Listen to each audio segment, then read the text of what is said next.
वैष्णवी हगवणे आत्महत्या प्रकरण आणि या प्रकरणी सासरा राजेंद्र हगवणे आणि दीर सुशील हगवणेला अटक करण्यात आलेली आहे।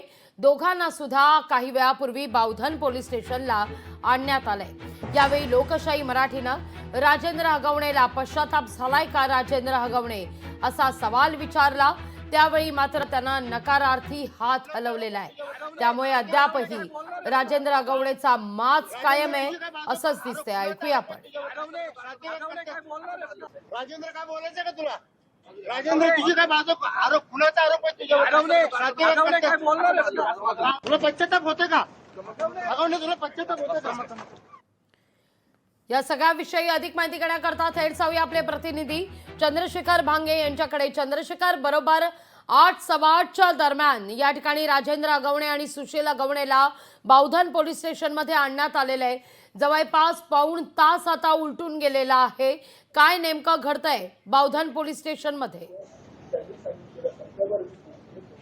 लागवी आतमध्ये जे आहेत दोन्ही आरोपींचे फिंगरप्रिंट अर्थात त्यांच्या पोटाचे ठसे घेण्याचं काम सुरू आहे। त्यांच्या विरोधात जो गुन्हा दाखल करण्यात आलेला आहे त्या सगळ्या गुन्ह्याची कायदेशीर सगळी प्रक्रिया वरिष्ठ पोलीस निरीक्षक आणि तपास पथकाचे पोलीस कर्मचारी सध्या करत आहेत। दोन्ही आरोपींना ही सगळी अटकेची पूर्ण प्रक्रिया झाल्यानंतर त्यांना औंध येथील सरकारी रुग्णालय या ठिकाणी त्यांची वैद्यकीय तपासणी केली जाणार आहे आणि या सगळ्यानंतर पुण्यातील शिवाजीनगर कोर्ट या ठिकाणी त्यांना दुपारनंतर हजर केलं जाणार आहे। ही सगळी प्रक्रिया साधारण घडायला 5 ते 7 तास अजून पोलिसांना लागणार आहेत। आज 4:30 ते 5च्या सुमारास पहाटेच्या सुमारास पुण्यातील स्वारगेट बसस्थानकावरून पळून जाताना या दोघांना बावधन पोलिसांनी अटक केलेली आहे। आणि या अटकेनंतर आपण पाहिले की राजेंद्र हगवणेला लोकशाहीनं थेट प्रश्न विचारला होता की या सगळ्या घटनेचा म्हणजे सून ज्या पद्धतीने आत्महत्या केली त्या आत्महत्येचा तुला पश्चाताप होतोय का?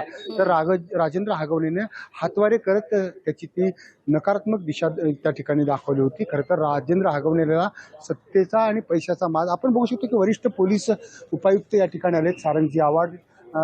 आपण त्यांचाही या सगळ्या गुन्ह्यावरती लक्ष असणार आहे। वरिष्ठ सध्या दाखल होताना आपल्याला दिसत आहेत। अप्पर पोलीस आयुक्त म्हणून सध्या पिंपरी चिंचवड या ठिकाणी ते कार्यरत आहेत।